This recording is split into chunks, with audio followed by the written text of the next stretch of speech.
todas los aspectos de un organismo pues estén adecuadamente, ¿no?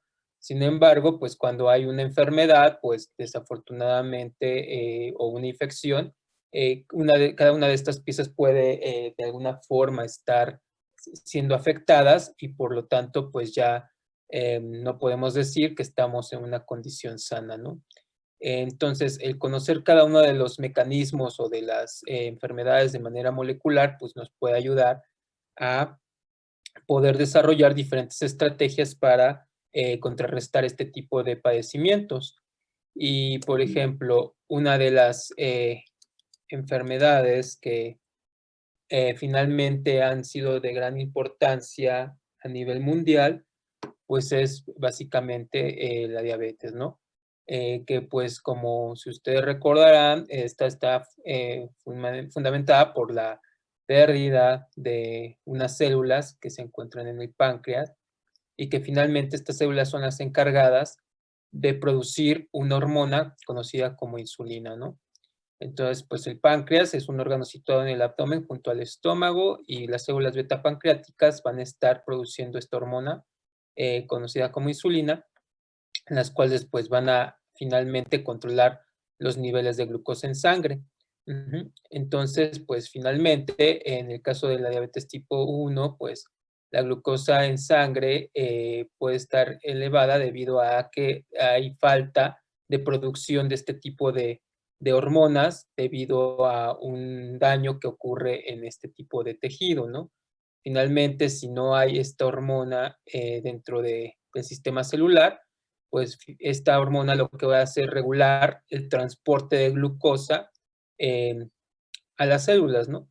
Entonces, finalmente, cuando la hormona se asocia a un receptor, puede promover vías de señalización, las cuales básicamente van a promover la apertura de los transportadores de glucosa para finalmente introducir esta glucosa dentro de las células.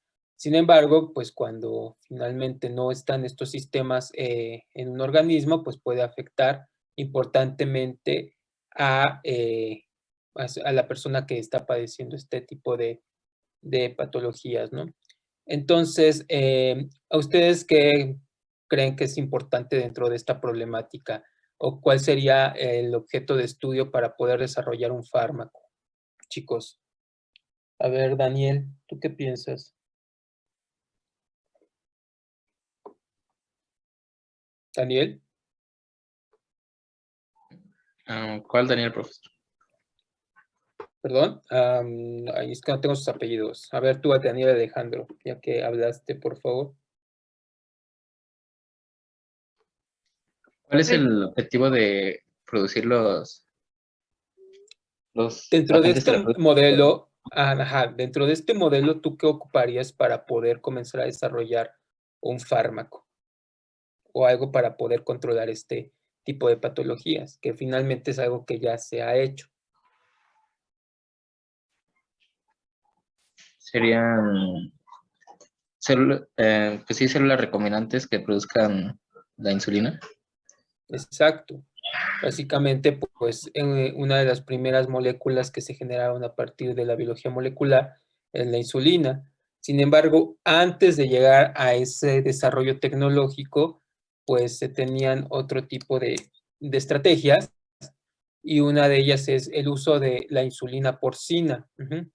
Este tipo de insulina obtenida a partir pues, del páncreas de cerdos era como tal aislada y finalmente pues purificada para posteriormente poder ser aplicada, ya que pues la insulina de cerdos en comparación con la insulina humana pues no era no cambiaba demasiado, ¿no? Entonces se mantenían las mismas características o las mismas estructuras y finalmente pues tenía la misma actividad biológica ajá, en comparación a la insulina humana. Entonces pues esta era una de las estrategias que se ocupaba antes para poder de alguna forma obtener este tipo de moléculas y finalmente pues aplicarlas a los humanos, ¿no? Y finalmente pues controlar ese tipo de padecimientos. Sin embargo, pues básicamente el proceso de purificación de este tipo de hormonas a partir de los animales pues es sumamente complicado, requiere de un proceso bastante complejo, además de que pues la purificación debe de ser al 100%, ya que algún tipo de contaminante que esté dentro del organismo del cerdo pues podría tener una complicación negativa cuando se le aplicara al humano. Entonces, debido a esto, pues básicamente se comenzaron a generar otro tipo de estrategias para poder de alguna forma aplicar este tipo de moléculas en los humanos. Y pues básicamente comenzaron a generarse los modelos de producción de esta molécula recombinante, ya que tenemos de partir de diferentes características que tiene esta biomolécula. La primera es que este tipo de hormona o de molécula no requería de modificaciones post-traduccionales, es decir, no requería de algún tipo de fosforilación, glicosilación, para poder tener una actividad biológica. Entonces, debido a esto, era una de las moléculas mucho más fáciles de poder trabajar, ya que en ese entonces, cuando se comenzó a producir este tipo de moléculas, la biología molecular ya estaba dando diferentes hallazgos, y uno de ellos, pues básicamente eran los procesos de clonación. Si recuerdan, pues los modelos que comenzamos a estudiar para clonar secuencias y los plásmidos, pues básicamente todo estaba relacionado a la expresión de proteínas en sistemas de bacterias. Entonces, finalmente, como este tipo de molécula no requería de estas modificaciones, pues era un modelo ideal para producirla. Además, otra de las características que finalmente ayudó a la producción de la insulina recombinante es que es una molécula de un tamaño pequeño, ajá, básicamente son 51 aminoácidos, que esta es la molécula como tal, constituida por dos cadenas, una A, una B, unidas por puentes disulfuro. Entonces, al generar este tipo de proteínas o de péptidos, digámoslo así, pues era fácilmente, pues ya que no tenían un plegamiento tridimensional bastante complejo, ¿no? Entonces, finalmente, pues la secuencia se codificaba como una proinsulina que estaba constituida por estas secuencias.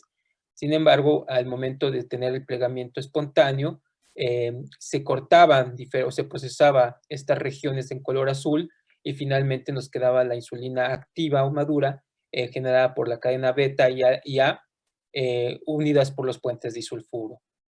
Entonces, lo que se empezó a hacer con este tipo de producción era finalmente, pues, comenzar a sintetizar de manera independiente los genes que codificaban cada una de estas secuencias, ajá, o de estas cadenas peptídicas, y finalmente meterlos en vectores de expresión, ajá, que bueno, aquí tenemos el promotor LAC, y también estaban regulados por este sistema ¿cómo se llama? Cuando bloqueábamos la interrupción de la secuencia de LAC-Z. ¿Qué tipo de estrategia era esa, chicos? Era la de inactivación insercional. Exacto. Entonces, pues con ese tipo de vectores se comenzaron a generar o introducir estas secuencias, y finalmente, pues al ser vectores de expresión, transformábamos Escherichia coli en cada uno de ellos, y finalmente, pues se comenzaban a purificar las proteínas, ajá, y aquí se utilizaban otras herramientas químicas, ajá, no eran básicamente lo que hemos visto en los plásmidos actuales, que ya tenemos diferentes secuencias. Si recuerdan que podíamos cortar la cola de histidinas de alguna forma, ¿lo recuerdan cuando vimos los vectores de expresión? Profe, perdón que le interrumpa. Me comenta mi compañera Brenda que si le puede dar acceso. Sí. Gracias. A ver, permítanme. ¿Dónde está?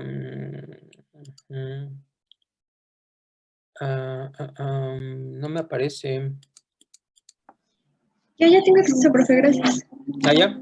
Bueno. Gracias. Ok. Entonces, ¿dónde estoy? Ahí estaba compartiendo.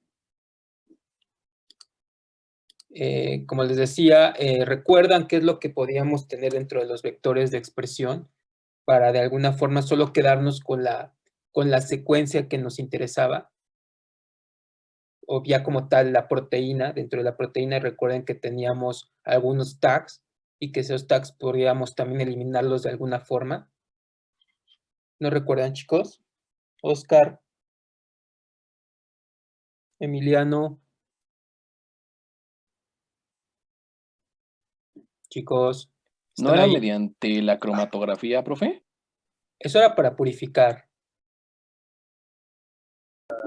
Se utilizaban enzimas, solo que no recuerdo. Unas enzimas, ajá. Finalmente, ¿qué son qué característica bioquímica tienen estas secuencias? ¿Qué son? ¿Biomoléculas de qué tipo? Son proteínas. Son proteínas. Y entonces, ¿qué ocuparíamos para quitar una secuencia de una proteína que también es una proteína? Pues proteasas, pero no recuerdo de Exacto. cuáles hablábamos. Recuerden, dentro de los plásmidos también llevaban unas secuencias que estaban básicamente uniendo el tag con la secuencia que ustedes están clonando, no sé, por ejemplo, en este caso el gen o la cadena B de la insulina, y esas secuencias reconocían o eran esos sitios de reconocimiento para proteasas virales. Básicamente ahora ya se sintetizan estas proteasas virales, entonces les venden su frasquito de proteasa, no recuerdo de qué virus es, pero bueno, básicamente este frasquito con la proteasa, ustedes la pueden incubar con su proteína y pues básicamente reconoce el sitio, digamos que podría ser esta parte, dentro de la proteína, y esto se corta.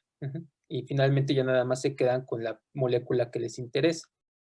Sin embargo, en ese entonces, pues no tenían esas estrategias, todavía no se desarrollaba tanto los plásmidos, solo se tenían los sitios de multiclonación y algunos tipos de promotores o estos secuencias de multiclonación y demás, ¿no? Para entonces eliminar algunas de las regiones que se podían ir contra o estaban contenidas además de su gen, pues utilizaban algunos reactivos como estos bromuro de cianógeno, que básicamente es un compuesto que va a actuar sobre enlaces peptídicos, específicamente en la región aminoterminal, y pues que eso los corta. Reconocen una metionina y finalmente con esto separan esta secuencia, y para poder unir la secuencia A y la secuencia B de la insulina, lo que se hacía, pues como eran interacciones por puentes disulfuro, pues ustedes recuerdan cómo se generan estos puentes disulfuro. Para romperlos, ¿qué hacemos? ¿Hacemos una reacción de qué tipo? De reducción con De mercaptoetanol. reducción, exacto. Entonces, finalmente, para poder unirlos, podemos utilizar una reacción de oxidación, utilizando agentes oxidantes, que básicamente ocupaban yodo y algunos otros halógenos para poder llevar a cabo las reacciones de oxidación entre las cisteínas y con ello poder fusionar estas secuencias. Entonces, antes era muy artesanal todo esto porque a veces se tenían que fusionar o expresar de manera independiente las secuencias y cosas así. Ahora ya no es necesario con todos los plásmidos que hemos visto, pero era lo que antes se tenía y cómo fue evolucionando esto, pero finalmente se obtuvo la insulina recombinante, ¿sí, chicos? Que pues finalmente fue uno de los avances más importantes porque con ello se pudo avanzar con el tratamiento de la diabetes tipo 1. Otro tipo de desarrollo que también se ha generado, otro de los fármacos que ha tenido una relevancia importante utilizando biología molecular, es algo que está relacionado con este tipo de infecciones virales, que es en el caso de la infección con virus de hepatitis C, es una enfermedad que afecta principalmente al hígado, y la infección crónica con este virus puede desarrollar una falla hepática debido a que produce una cirrosis y con ello el desarrollo de cáncer de hígado. La infección crónica de este virus pues está asociada a mecanismos que la infección puede generar, y es que lo que se ha descrito es que en condiciones normales pues si ustedes llevaron inmunología ya, recordarán que pues existen algunas cuestiones que las células pueden reconocer de los patógenos. No sé si recuerdan eso. ¿Cómo se llaman esas secuencias? No sé si lo vieron en inmunología. Los PAMs. Ajá, los PAMs, exacto, los patrones asociados a patógenos. Esos patrones, pues básicamente son cosas de los patógenos que el sistema inmune puede reconocer, como pueden ser proteínas, los ácidos nucleicos, las cápsides bacterianas y cosas de ese estilo. Entonces, en condiciones normales, pues estas moléculas del sistema inmune pueden reconocer estos elementos. Por ejemplo, en este caso pueden reconocer el RNA viral y mediante este sistema molecular van a desencadenar una activación, la cual va a llevar a la activación como tal de factores transcripcionales que van a estar regulando la producción de moléculas antivirales, como es el caso del interferón. El interferón finalmente es una molécula que sale de la célula y esta va a estar como tal comunicando o mandando más señales para activar a otras células del sistema inmune o generar la producción también de citocinas inflamatorias para seguir estimulando la respuesta inmune. Sin embargo, los virus han desarrollado una gran cantidad de estrategias evolutivas para poder eliminar este tipo de mecanismos.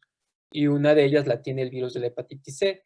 Este virus, para dejar de producir interferón o para que no se produzca el interferón, perdón, por la célula infectada, lo que hace es que una vez que infecta y comienza a producir sus proteínas virales, hay una proteína que se conoce como NC3-4A, que es una proteasa viral. Y se ha visto que esta proteasa puede cortar diferentes sistemas de señalización que pueden estar involucradas en la activación de estos factores transcripcionales, como puede ser en este caso esta región conocida como MAPS, o bien directamente por esta vía conocida como TRIF. Entonces, al no poder culminarse toda esta vía de señalización, pues la célula deja de producir interferón y por lo tanto el sistema inmune no se activa y la infección puede estar progresando para desarrollar este tipo de cirrosis o cáncer hepático en las personas que padecen hepatitis C y que no son tratadas adecuadamente. Entonces, en este tipo de modelos, pues, ¿qué creen que fue lo que comenzó a sintetizarse de manera recombinante?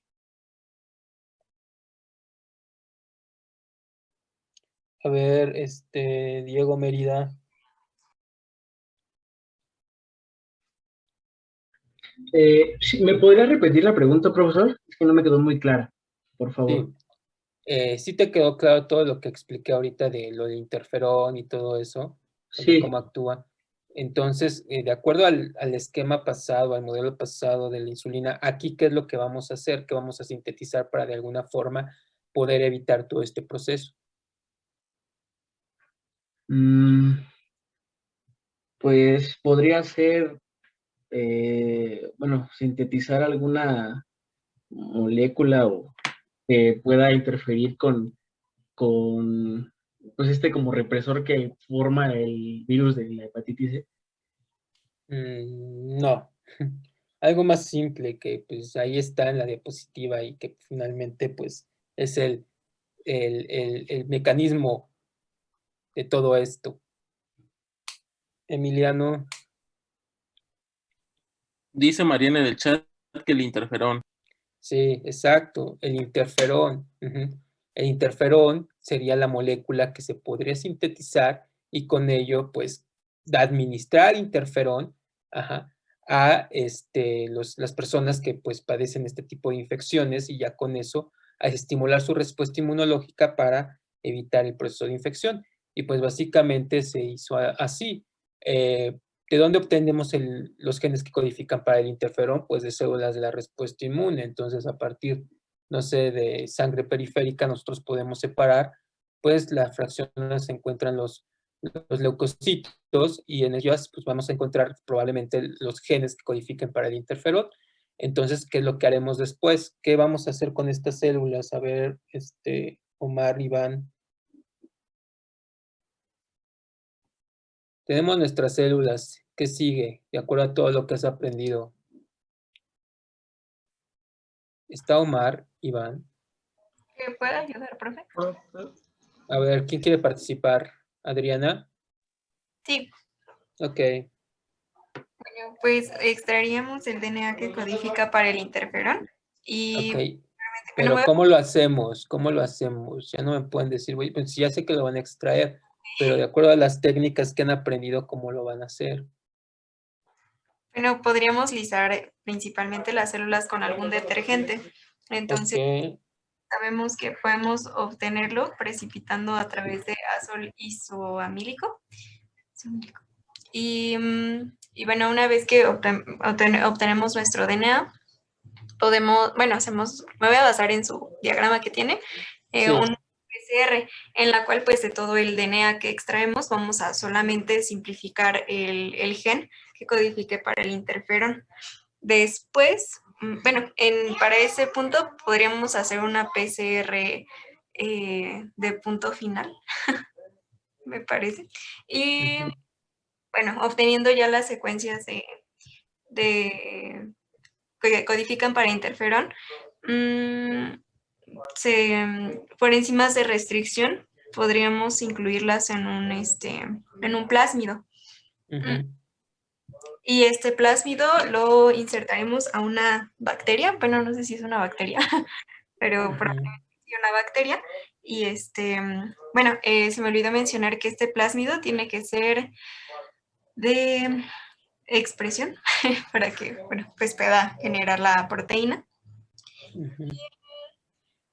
Pues sí, dentro de la bacteria se va a producir el interferón. Sí, me parece que sí. Ok, y está marcado, pero no me queda claro por qué. Bueno, pues así te pondría yo en el examen un 3 probablemente.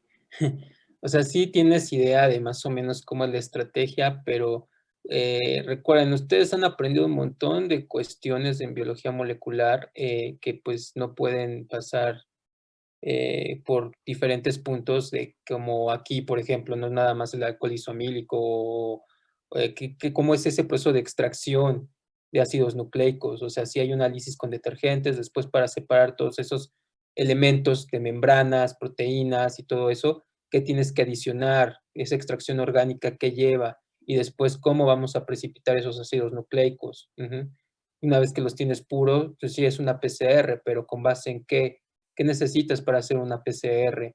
¿Cómo sabes que se va a amplificar la secuencia que tú quieres? Pues por el diseño de primers, esos primers que deben de tener, qué elementos deben de tener, que ya aprendieron. Finalmente, pues ya tienen su PCR, y ahora qué, ok, las enzimas de restricción, van a ocuparlas, y también necesitan una ligasa para finalmente ligar esta secuencia en un vector de expresión que requiere tales elementos como un promotor. Generalmente los interferones es mucho mejor producirlos en sistemas eucarióticos. ¿Por qué? Porque básicamente el LPS en una bacteria, pues, digo, de una bacteria puede estimular la respuesta inmunológica también, y eso no lo queremos. Entonces, pues pueden tener un vector de expresión para eucariontes que tiene diferentes elementos. Lo más importante es el promotor, hacer la región de multiclonación, en donde vamos a tener algo que es importante, que dices que está marcada. ¿Por qué necesitamos una proteína marcada? ¿Para qué fin era eso? A ver, ¿alguien más? Yo, profesor. Sí. Es para detectarla o recuperarla, purificarla. Exacto, purificarla y detectar tu proteína cuando ya está producida. Entonces, si esto es una célula eucarionte, ¿qué sistema vas a utilizar para introducir esto? ¿Cómo se llama eso? No es voy a introducir. ¿Qué vas a hacer aquí? Si es una bacteria, ¿qué es? Si es una bacteria, es transformación. Una transformación. Si es un sistema eucariote, es transfección. Exacto, entonces es una transfección. ¿Con qué sistema? ¿Con qué técnica? Podría ser con microvesículas, con... ¿cómo se llaman estas? ¿Con microinyección? Puede ser microinyección, pero lo más clásico es liposomas. Es liposomas. que finalmente te permite meter los plásmidos, introducir en la zona transfectada y pues ya finalmente se produce la proteína y esta se va a recuperar mediante o detectar mediante estas banderas y purificar mediante, por ejemplo, si es FLAG, pues necesitarán una columna que tenga un anticuerpo anti-FLAG, o si esto es histidinas, pues con una columna acoplada a níquel, y pues finalmente ya que tienen su proteína purificada, pues ya pueden comercializarla, ¿no? Obviamente, pues llevó años realizar esto porque finalmente cuando ustedes producen una nueva biomolécula, pues deben de pasar diferentes pruebas clínicas, experimentales y demás para posteriormente pues ya comercializar su producto, ¿no? Pero pues así fue como se logró producir este tipo de interferones que son ampliamente utilizados en las personas que tienen problemas, en este caso de hepatitis C o bien algún otro tipo de afecciones donde el interferón se vea disminuido, ¿no? Entonces, esta es una de las estrategias que se utilizó para la producción de esta molécula. Sin embargo, también se han utilizado sistemas vegetales para poder producir otro tipo de biomoléculas.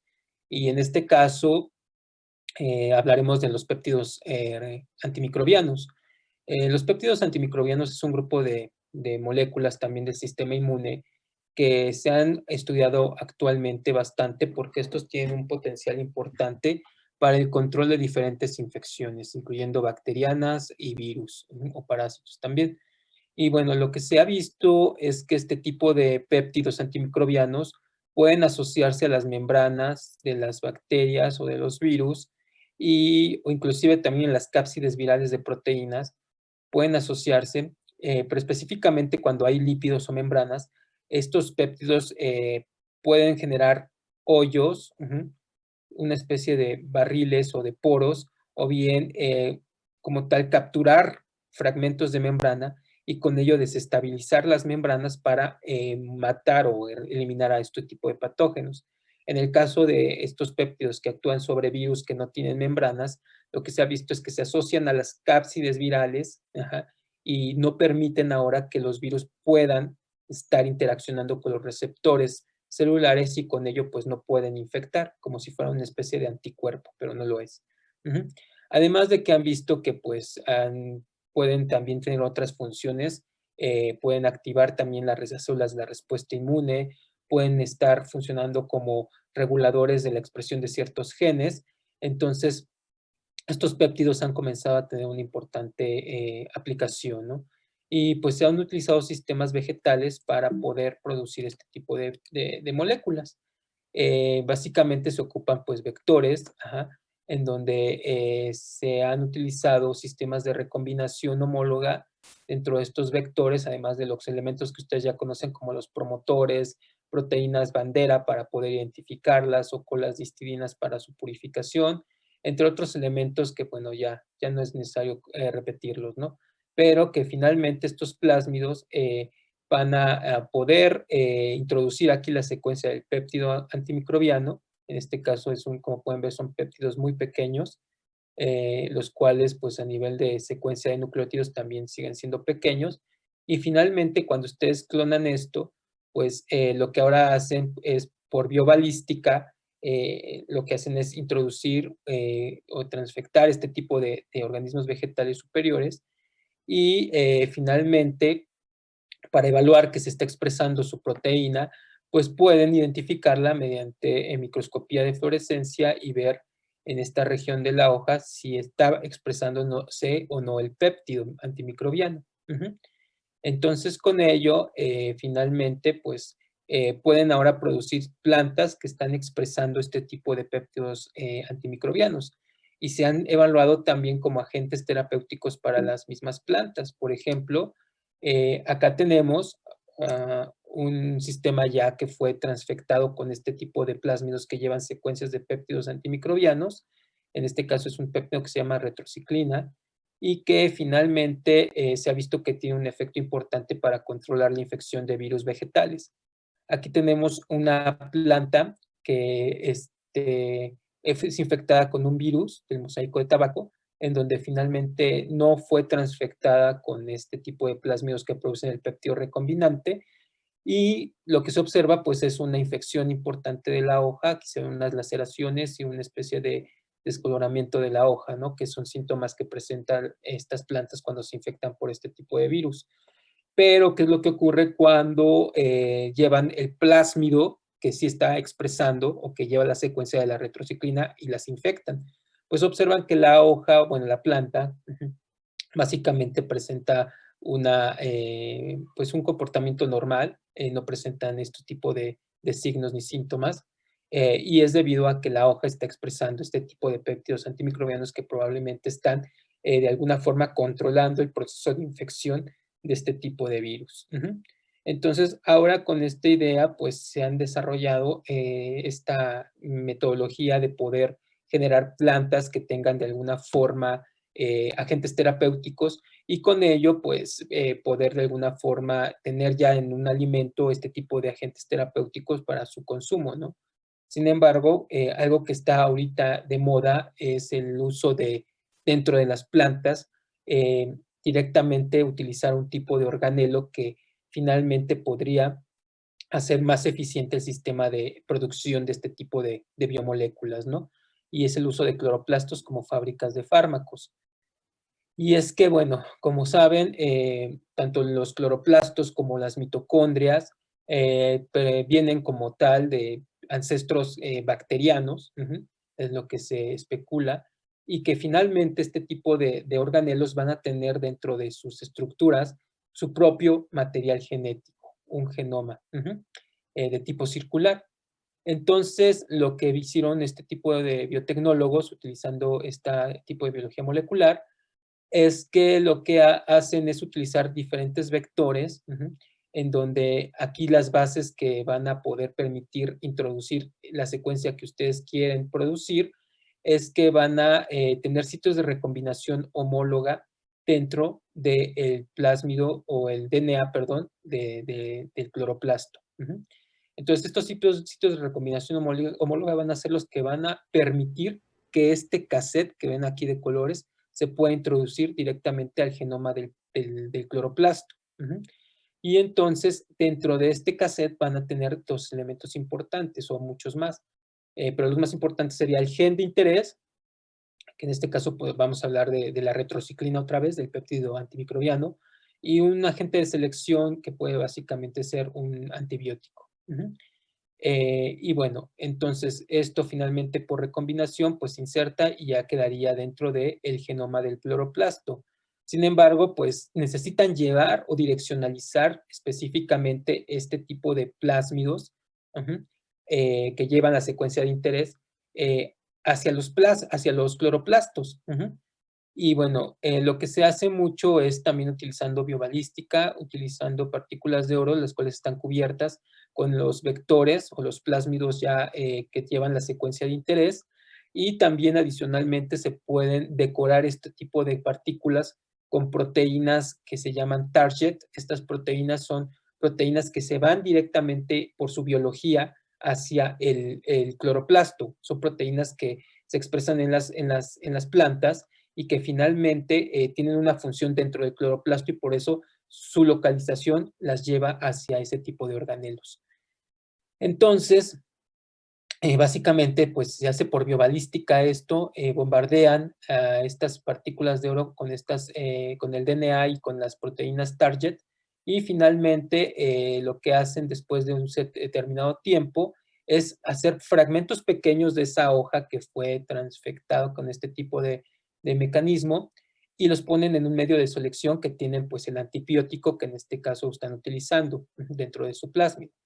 Y después, finalmente, pues los dejan ahí en crecimiento para que una vez que también los cloroplastos se comiencen a dividir, pues comiencen a llevar aquellos plástidos o cloroplastos que ya llevan como tal el plásmido insertado dentro de su genoma. Y finalmente, después de diferentes generaciones y que el crecimiento de la planta comience, pues al final van a tener ya una célula o un organismo transformado dentro de los cloroplastos con una gran cantidad de vectores que van a llevar, pues en este caso, la secuencia de interés de la retrociclina. Y con ello, pues van a tener ya esta planta transformante, o esta planta recombinante, perdón. que ya codifica ese tipo de péptido, de péptido antimicrobiano. Ahora bien, les digo, lo que se realiza con este tipo de estrategias utilizando cloroplastos y finalmente pues estas plásmidas recombinantes es tener una biomasa de la planta como tal, del organismo que ya está modificado y que está expresando este tipo de moléculas bioactivas, y se quieren generar diferentes tipos de metodologías. Una es que se meta como tal este tipo de moléculas o de biomasa vegetal en cápsulas para finalmente, pues el organismo, una vez que esté bajo tratamiento con algún tipo de enfermedad o que se está trabajando con este tipo de biomoléculas, pues se lo pueda tomar y con ello pues llegar a estas regiones del intestino. Sin embargo, también lo que se ha especulado es que si uno comiera como tal la biomasa vegetal, a pesar de que en el estómago este tipo de elementos uno pensaría que pudiese ser degradado por el pH y demás en las enzimas que se encuentran en el estómago, se ve o se ha analizado que la pared celular de este tipo de vegetales no es dañada por los ácidos ni por las enzimas del estómago.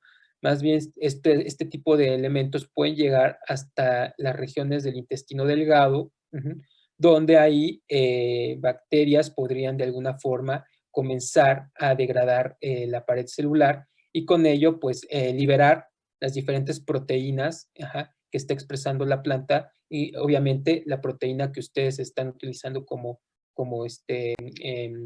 biomolécula activa o fármaco, y ya ahí en esta región pueden liberarse en lo que es la pared intestinal, y finalmente pues este tipo de moléculas pueden ser absorbidas por las diferentes células para llegar hacia blanco. En este caso se maneja mucho el uso de antígenos comestibles, que lo veremos en la clase de alimentos transgénicos, donde pues básicamente estos antígenos pueden estar siendo absorbidos en el intestino, donde se encuentran las placas de Peyer, que son regiones del sistema inmune, en donde van a encontrarse una gran cantidad de elementos de la respuesta inmunológica que pueden captar estos antígenos y con ello pues activar la respuesta para producir, finalmente pues, anticuerpos, ¿no?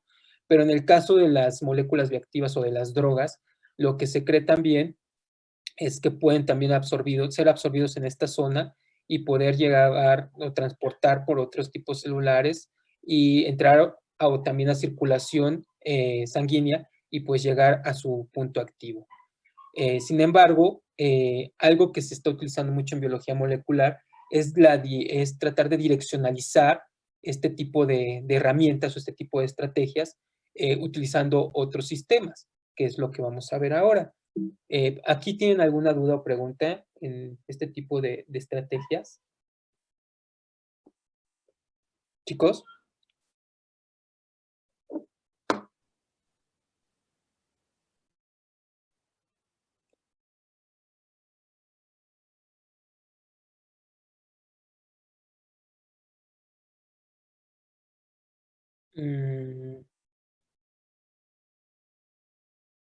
Ajá. Es un poco mucho, digamos que lo que es la ventaja de esto, sobre todo, es si tú lo utilizas como biomasa, ¿no? Porque te evitas el proceso de purificación, que muchas veces es el problema cuando uno está produciendo proteínas recombinantes, ¿no?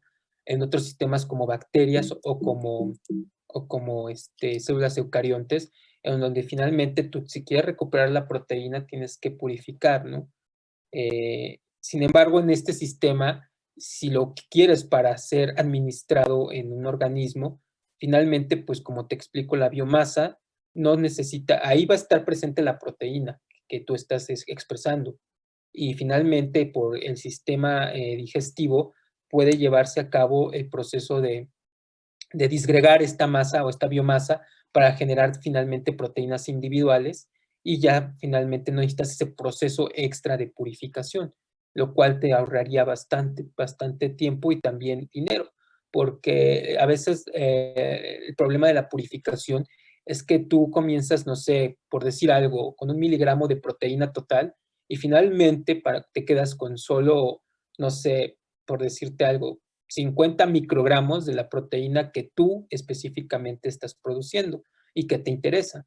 Entonces luego es realmente bastante trabajo y mucho el gasto económico que se hace para producir a veces una poca cantidad de proteína, ¿no?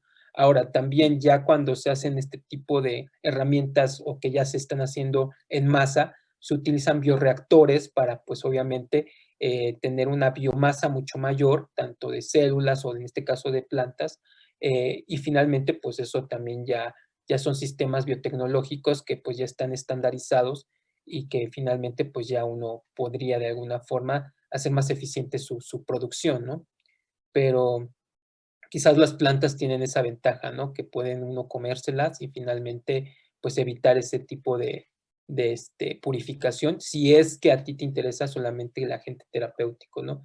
Si tú quieres producir una proteína en planta como un sistema solo para aislar esa proteína, pues también es un poco complejo el obtener proteínas puras de plantas. Profesor, yo tengo otra pregunta. Sí, ¿Cómo es que la planta recombinante o las células recombinantes dejan de ser heteroplásmicas y a conservan ver, solo el permítame plástido tantito porque creo que insertado? se activó algo acá. Ah, Espérenme ok, tantito. sí. Ya, listo, perdón. ¿Sí? ¿Me decías? Sí, descuide. Preguntaba que cómo es que las células recombinantes se dejan de ser heteroplásmicas y conservan solamente el plástido insertado. Finalmente, estos sistemas son, estos organelos se comienzan a dividir. Te digo, es una de las características que tienen este tipo de organelos, que finalmente conservan esa propiedad de poder dividirse como, digamos, una bacteria. En una célula también, tanto mitocondrias como cloroplastos tienen que dividirse, ajá, durante el proceso de división celular o durante algún tipo de señal en las células comienzan a dividirse y con ello también comienzan a sintetizar sus genomas. Entonces, finalmente, lo que está ocurriendo aquí es como una segregación de pues, del genoma que ya ha sido modificado por esta metodología. Entonces, va a llegar un momento en el cual tú vas a tener cloroplastos, los cuales van a albergar ya genomas modificados en su mayoría, que es otra de las ventajas de este sistema de cloroplastos, ¿no? Tú estás metiendo ya dentro de un sistema vegetal una planta que lleva no solo un plásmido, ¿no? Por decir algo, sino una gran cantidad de plásmidos dentro de los cloroplastos, lo cual te permite producir una mayor cantidad de la proteína que a ti te interesa. Bueno, ¿sí me escucha? Sí, profesor, sí le escuché y sí. Ok, Pues sí quedó claro, profe, gracias. ok. Bueno, ¿alguna otra duda? Yo, perdón, otra vez. Sí. La biomasa de la planta entonces serían los cloroplastos que se recuperan y se preparan para ser encapsulados.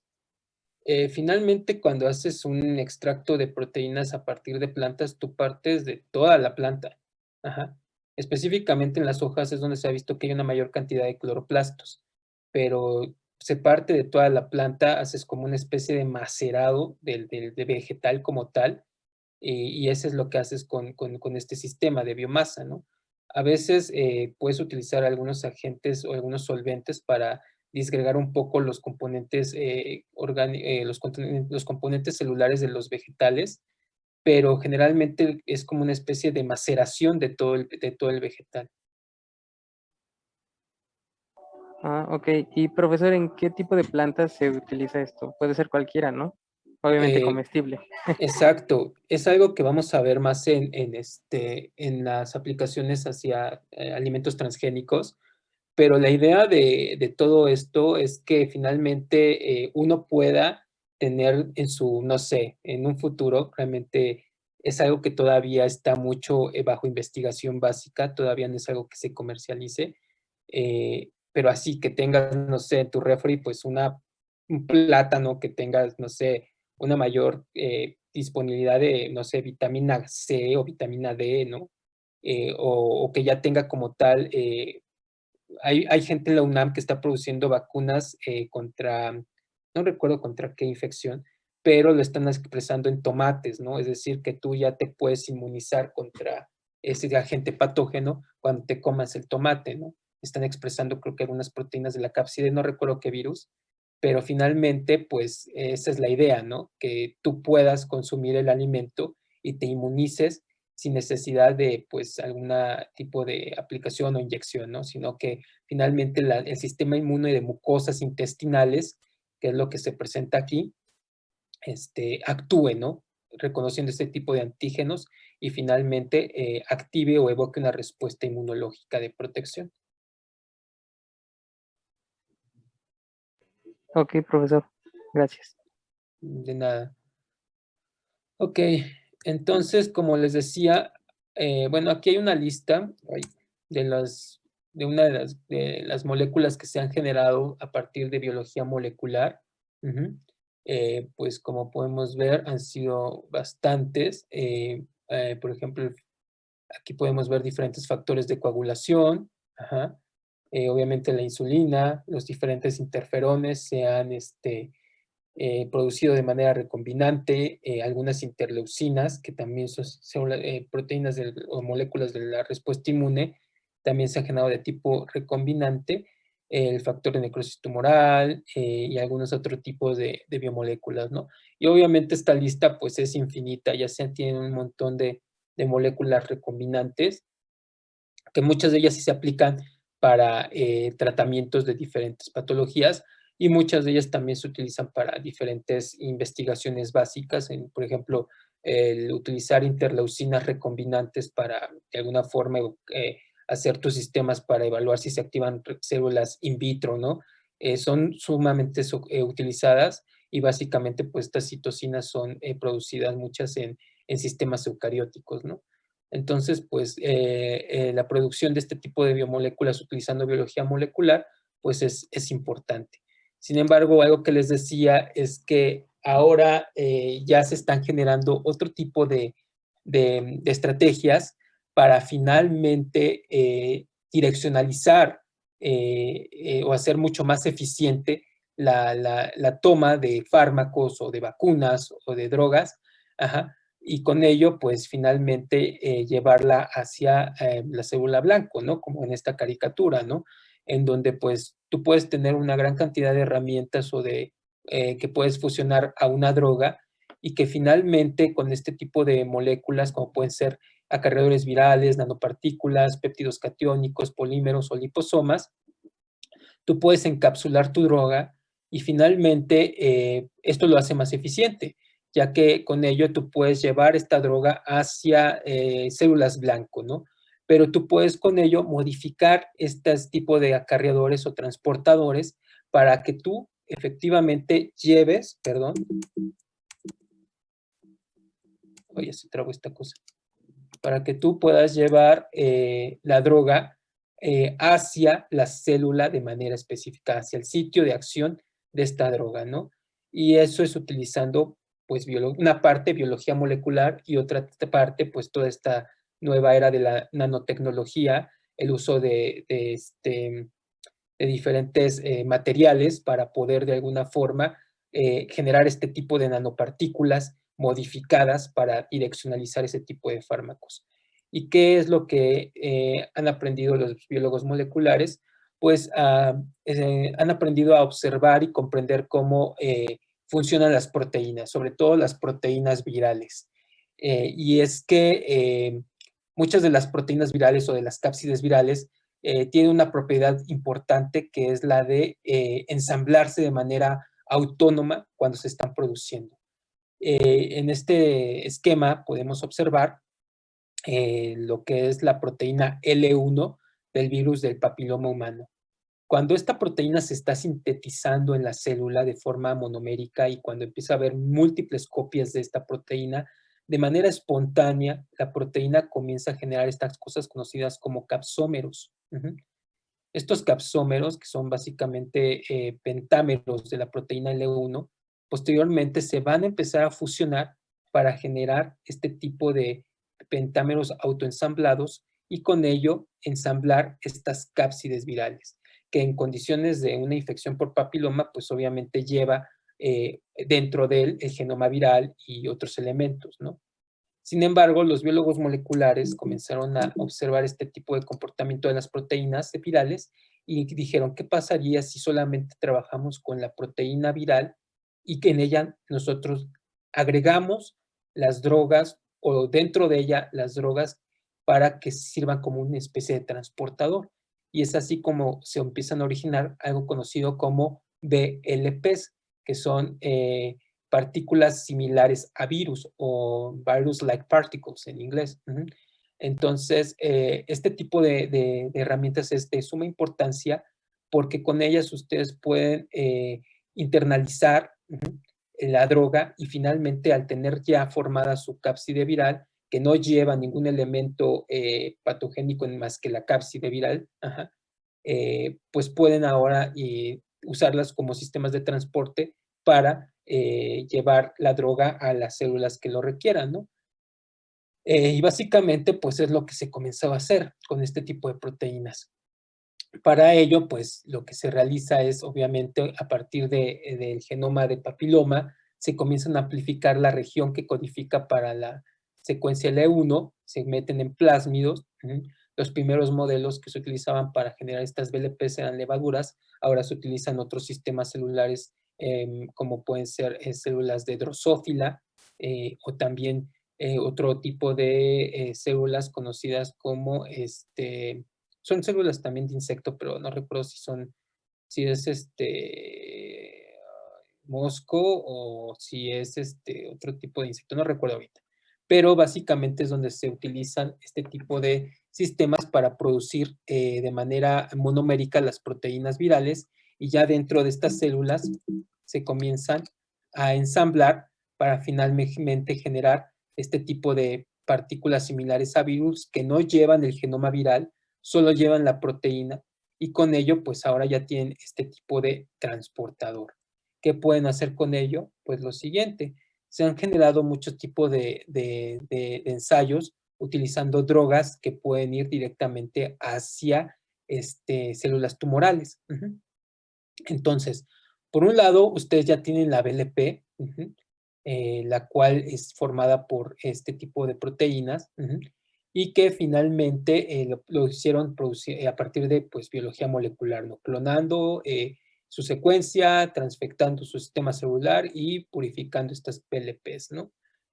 Posterior a esto, pues ustedes ahora tienen una droga que pueden finalmente internalizarla o pegarla en la partícula viral utilizando pues diferentes entrecruzadores orgánicos que finalmente pueden sintetizar o generar este tipo de interacciones entre las proteínas y la droga. Pero ahora para hacerla más eficiente o que finalmente la VLP llegue hasta el punto donde se requiera llevar este tipo de drogas, ustedes pueden fusionar dentro de la VLP o decorarla con un tipo de molécula target o molécula blanco que solo sea reconocida por las células tumorales, como ahora es este caso, que el cuadro que dice LXY30, que básicamente es una molécula que reconoce solo receptores que están expresados en células de cáncer, cancerosas, de mama en este caso. Entonces, finalmente, cuando ustedes ya tienen esto, esta secuencia la pueden producir de manera recombinante utilizando biología molecular y como les digo, finalmente se pueden fusionar ya cuando tienen estas secuencias utilizando entrecruzadores que son básicamente agentes orgánicos que pueden hacer interacciones entre proteínas y proteínas y con ello finalmente tener este tipo de VLPs decoradas, las cuales pues ya al administrarlas llevan este target que finalmente van a ir directamente a asociarse hacia las células tumorales y finalmente esto promueve como una especie de endocitosis y con ello internalizan la droga que está asociada a la VLP. Una vez que se desensambla todo eso o se destruye por la vía endocítica, que es capturado todo este complejo, la droga puede salir al citoplasma y puede actuar sobre pues, el blanco que está diseñado, ¿no? Entonces, finalmente, con este tipo de acarreadores, pues, han podido direccionalizar muy bien este tipo de estrategias hacia diferentes tipos de cáncer. ¿Sí, chicos? ¿Aquí tienen alguna duda o pregunta? Sí, profe. Sí, En este caso, la cápside lleva dentro de sí el fármaco, ¿verdad? exacto. Puede estar dentro o puede estar también decorado. Aquí no se ve muy bien por los colores. Mira, aquí dice Target Molecule. Ajá. Pero es estos puntitos que sobresalen por acá, dentro de la cápside viral. Pero también podría estar dentro de las cápsides. Sí, Ay, perdón, tenía el ¿no? micrófono apagado, pero sí. Ok, Gracias. ok.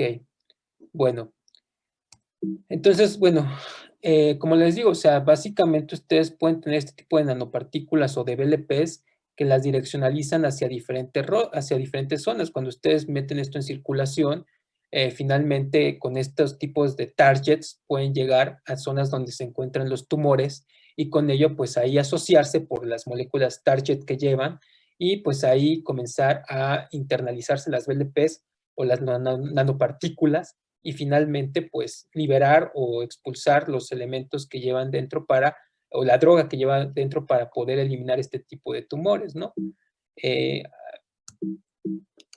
Acá hay otro ejemplo de otro tipo de BLP, en la cual se administró este tipo de droga, que también es una droga antitumoral. Este tipo de droga puede asociarse al DNA de las células cancerosas y finalmente con ello ya no puede promover que se dividan o que puedan entrar en procesos de división celular y con ello pues matar a la célula, ¿no? Entonces, nuevamente las BLP son decoradas con este tipo de drogas. Acá pues son básicamente reacciones orgánicas o síntesis orgánicas con diferentes agentes para poder asociarlas a las BLP, este tipo de compuestos. Y finalmente en este caso pues se puede administrar en modelos de ratón que pues tienen un tipo de proceso cancerígeno. Y finalmente pues lo que han visto es que también las BLPs pueden asociarse a diferentes receptores. En este caso es un receptor RGD, es una secuencia peptídica o de un tamaño de 20 a 40 aminoácidos que se expone dentro de la partícula viral. Ay, perdón.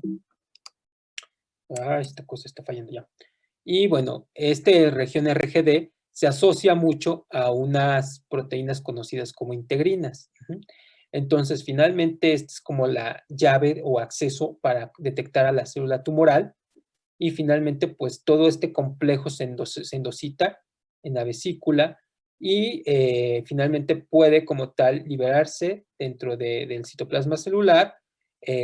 Muchas de estas BLPs pueden entrar en sistemas de degradación dentro de los endosomas para desensamblarse y con ello desestabilizarse y finalmente liberar la droga hacia el núcleo para que ésta pueda llevar a cabo su efecto ya y con ello eliminar este tipo de células tumorales.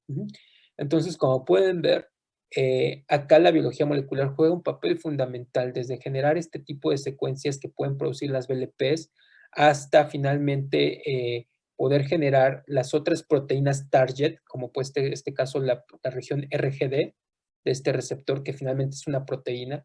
Ustedes lo que hacen con biología molecular es amplificar solo esa región RGD, clonarla, obviamente purificarla y ya cuando está pura, pues pegarla o asociarla hacia la partícula BLP y con ello pues utilizar este sistema para transportar finalmente esta droga conocida como DOX. Entonces, como pueden ver, pues la biología molecular ha sido una herramienta fundamental y ahora con la nanotecnología mucho más eficiente, las dos herramientas para finalmente contrarrestar este tipo de problemas, ¿no? Por ejemplo, por decir otra aplicación, lo que se está haciendo ahorita con esto de la infección con coronavirus, en México se está desarrollando un sistema de biosensores utilizando obviamente proteínas, quieren hacer un sistema biosensor para detectar de manera específica y en cantidades mínimas anticuerpos para de alguna forma saber si una persona cursa o no un proceso de infección con este tipo de virus, ¿no? Entonces, lo que hacen es sintetizar regiones solamente específicas de la proteína espícula por biología molecular y después los biólogos moleculares le pasan estas secuencias peptídicas a los nanotecnólogos, los cuales fusionan estas cosas en nanochips. No sé realmente cómo los fusionen, no he leído muy bien acerca de eso, pero finalmente ya en el nanochip están adheridas las secuencias peptídicas y estos sistemas pequeños que pueden detectar, son muy sensibles a diferentes elementos, pueden detectar los anticuerpos de manera muy específica y en cantidades mínimas. Entonces, como pueden ver, pues la biología molecular funcionada con otras ciencias han generado diferentes herramientas que pues son de suma importancia, ¿no? Sobre todo ahorita para este proceso de la pandemia.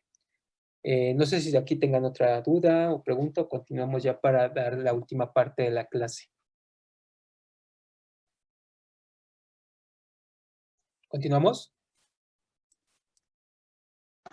Sí, profesor. Ok. Entonces, pues bueno, la siguiente parte es lo del diseño de vacunas utilizando biología molecular. Y bueno, básicamente una vacuna pues es un sistema que finalmente va a evocar una respuesta inmunológica, cuando ustedes pues administran un tipo de antígenos que llevan estas vacunas, pues lo que hacen realmente es llevarlo o presentarlo en células como pueden ser células dendríticas, las cuales captan ese antígeno y finalmente mediante moléculas coestimulatorias pueden presentar estos antígenos a células como pueden ser las células T, y que finalmente estas células se activan, liberan citocinas y también estas células T pueden ir a activar células plasmáticas B, las cuales al activarse se diferencian en células plasmáticas productoras de anticuerpos, que son básicamente el mecanismo de protección que genera una vacuna. También puede haber una inmunidad celular por linfocitos CD8, pero generalmente las vacunas se piensa o se cree que puede generar una respuesta humoral de tipo de anticuerpos, ¿no? Entonces, este tipo de herramientas son importantes, ¿no? Y las primeras vacunas que se comenzaron a generar, pues básicamente eran utilizando dos principios. Eran utilizando el patógeno como tal, de forma inactiva, o a un patógeno el cual sufrió un proceso de atenuación. En el caso de aquellas que están inactivadas, lo que se hace es finalmente utilizar diferentes moléculas orgánicas para estabilizar de forma covalente las proteínas que forman este tipo de virus, por ejemplo, y con ello pues no pueden asociarse a los receptores o no pueden desensamblarse, y con ello pues finalmente el sistema, células del sistema inmune pueden captarlas y comenzar a generar este tipo de respuesta. En el caso de los virus atenuados, son virus que finalmente lo que hacen muchos es pasarlos en cultivos celulares, pasarlos en animales por diferentes procesos de adaptación y de pases. Los virus tienden a perder infectividad y con ello pues se pueden utilizar como virus en una vacuna. Sin embargo, hay desventajas en estos procesos, ya que el proceso de inactivación, en el primer caso, debe de ser el 100% eficiente, ya que si el agente infeccioso no está inactivo, puede promover una infección productiva y con ello, pues, el individuo puede morir. Y en el caso de las vacunas con agentes infecciosos atenuados, requieren, como les digo, de la producción de estos virus a partir de cultivos celulares. Y bueno, muchas veces algunos agentes infecciosos no pueden como tal ser cultivados y pues obviamente es un problema el poder generar este tipo de vacunas, ¿no? Entonces, pues la biología molecular dio un paso importante para el desarrollo de nuevas herramientas o estrategias para la generación de vacunas, ya que podemos tener aquellas vacunas que pueden ser, bueno, tenemos las convencionales como las atenuadas o inactivas, pero también podemos tener las subunidades recombinantes, que básicamente es la generación de proteínas de forma individual, que finalmente estas pueden tener una respuesta o ser inmunogénicas, y con ello, pues finalmente se puede administrar este tipo de proteínas recombinantes o subunidades recombinantes. También tenemos aquellas vacunas que utilizan vectores recombinantes virales, como lo que vamos a ver, el desarrollo de las vacunas de SARS. Una de ellas ocupa vectores adenovirales, en donde básicamente pues llevan toda la cápside del virus, del adenovirus, pero dentro de él lleva la secuencia que codifica para, en este caso, la proteína Spike. Y también tenemos, esto está al revés, ya. Las otras tecnologías, que es básicamente las vacunas utilizando ácidos nucleicos. Son vacunas de DNA, o son vacunas que llevan la secuencia antigénica a nivel de DNA o de RNA, que es otra de las estrategias que se utiliza para las actuales vacunas de SARS, que en este caso es RNA, en donde básicamente llevan esa secuencia, la pueden, lo veremos, internalizar en liposomas, y eso es lo que se administra para que finalmente, una vez dentro de las células, se exprese esta secuencia de la proteína Spike y se produzca las proteínas dentro de las células de nuestro organismo, y finalmente la respuesta inmune detecta este antígeno, genera anticuerpos, y pues uno quede protegido contra este tipo de sistemas. Y también vectores bacterianos pueden ser utilizados como sistemas acarreadores para la presencia de antígenos, ¿no? Entonces vamos a ver algunas de estas. Entonces, en el caso de las unidades recombinantes, que es este ejemplo, la producción de antígenos recombinantes, pues básicamente, como les menciono, es tener una de las proteínas virales. En este caso, pues básicamente se hizo así el desarrollo de la vacuna contra el virus de la hepatitis B. Y es que, pues, lo que se hizo es obtener como tal la secuencia que codifica para una de las proteínas de la cápside, que se identificó que es una de las más inmunogénicas. Entonces, obviamente, cuando nuestro organismo ya tiene este tipo de proteínas, pues básicamente se generan este tipo de anticuerpos que lo que van a hacer es reconocer a este antígeno. Entonces, cuando el virus nuevamente llega a nuestro organismo, estos anticuerpos van a reconocer de manera específica estas proteínas, y con ello pues van a neutralizarlo para que ya no pueda llevar a cabo un proceso de infección.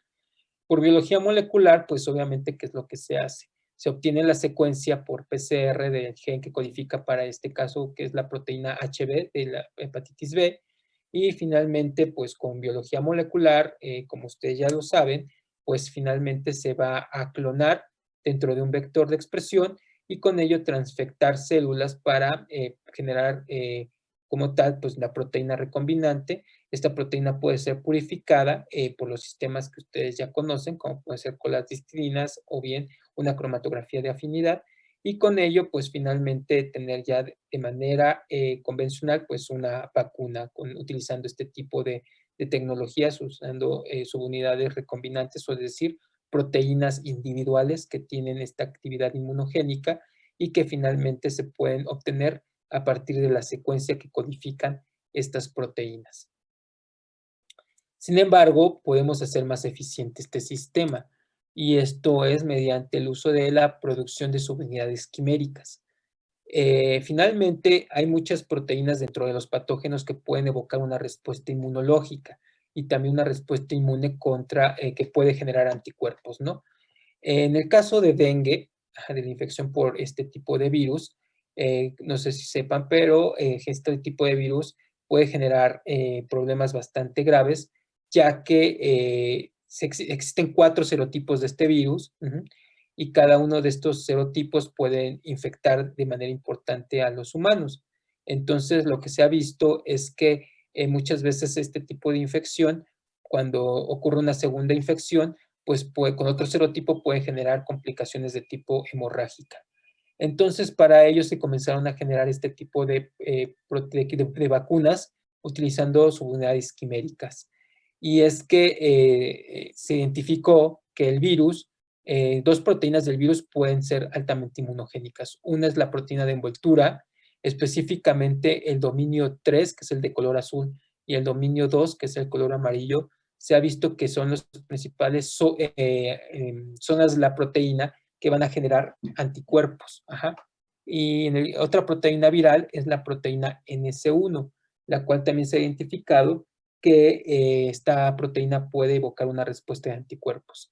Sin embargo, no toda la proteína, como les dije, va a generar esta actividad, o esta generación de anticuerpos. Entonces, los biólogos moleculares decidieron hacer lo siguiente, generar subunidades quiméricas. Cuando hablamos de quimérico, hablamos de combinación, de algo que no existe en la naturaleza. Y lo que hicieron los biólogos moleculares es solamente quedarse como tal con las zonas que van a despertar la respuesta inmune, tanto en la proteína de envoltura como de la proteína NS1. Y con ello generar este tipo de cassettes que llevan a nivel de nucleótidos las secuencias que codifican el dominio 3, el dominio 3 y el dominio 2 de esta proteína, y una región, está en color amarillo, de la proteína NS1. Entonces, por biología molecular, ustedes pueden amplificar solo la región que codifica esta zona de la proteína NS1, y también amplifican por PCR la región que codifica el dominio 2 y el dominio 3.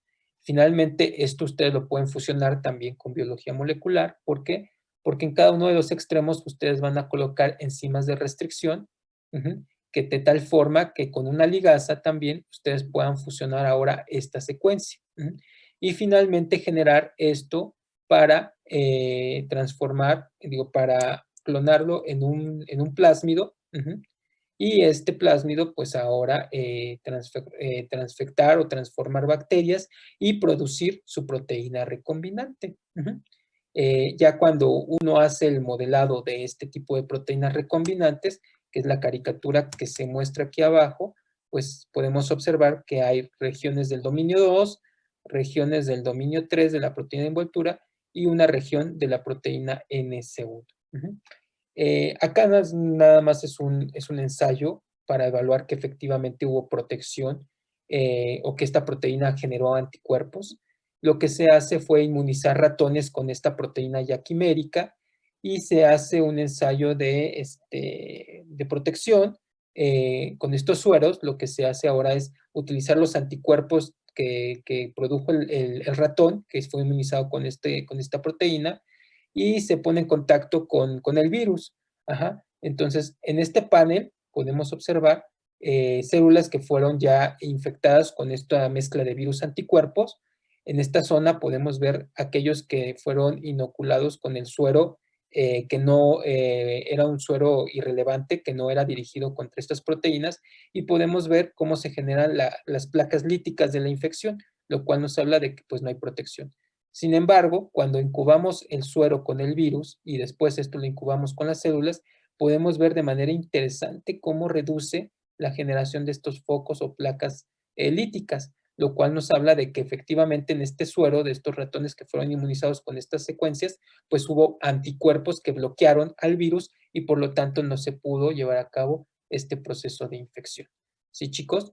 Entonces, como pueden ver, también la biología molecular es una herramienta fundamental para generar este tipo de nuevas tecnologías, y con ello, pues finalmente, tener una nueva estrategia, ¿no? Porque aquí ahora ya se están utilizando dos proteínas inmunogénicas, se están quitando regiones que no son importantes, solamente las más importantes se fusionan, y finalmente se hace más eficiente la respuesta inmune, que es algo que quizás se pueda hacer con el virus SARS-CoV-2.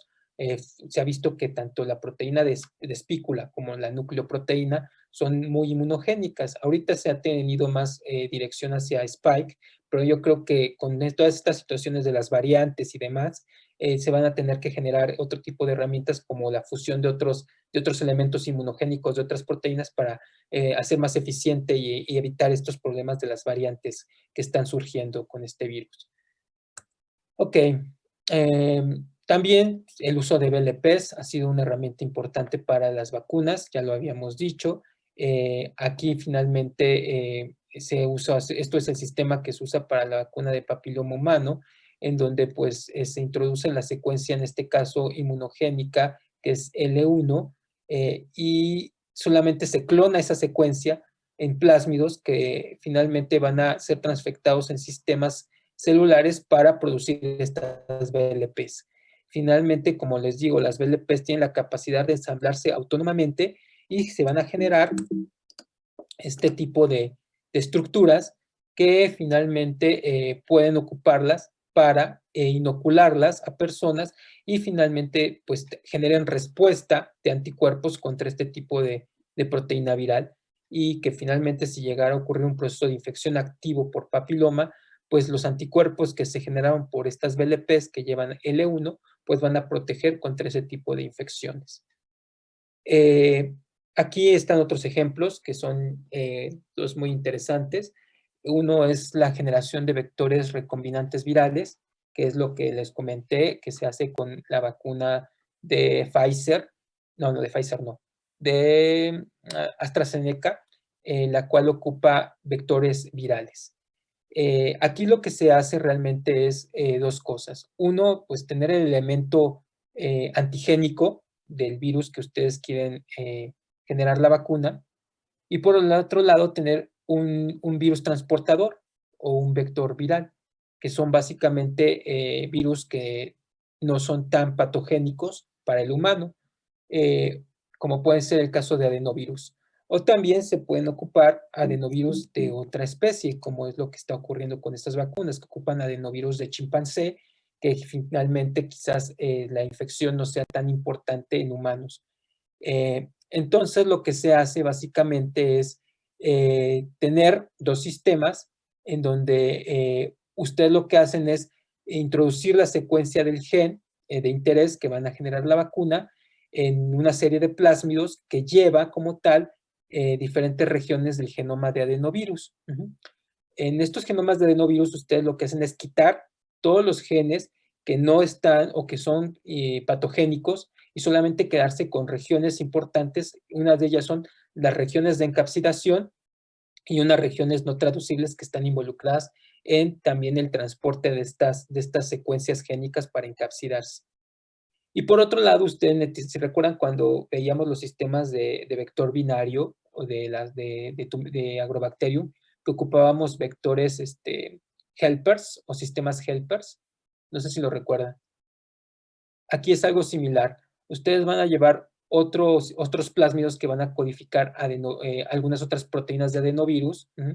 Y finalmente, cuando ustedes transfectan estas células, pues van a generar este tipo de virus, vectores virales o ya como tal virus recombinantes, que van a llevar dos cosas.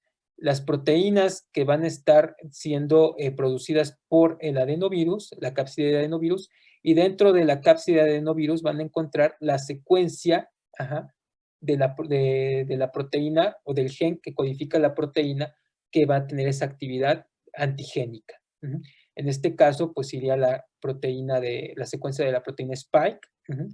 Y finalmente, pues ya tienen estos adenovirus purificados, y lo que se hacen ahora es inocularlos a los pacientes. En la vacuna, básicamente, pues van estos adenovirus, que finalmente los adenovirus también, una de sus características es que sus receptores son muy promiscuos en todas las células. Entonces pueden infectar una gran cantidad de células.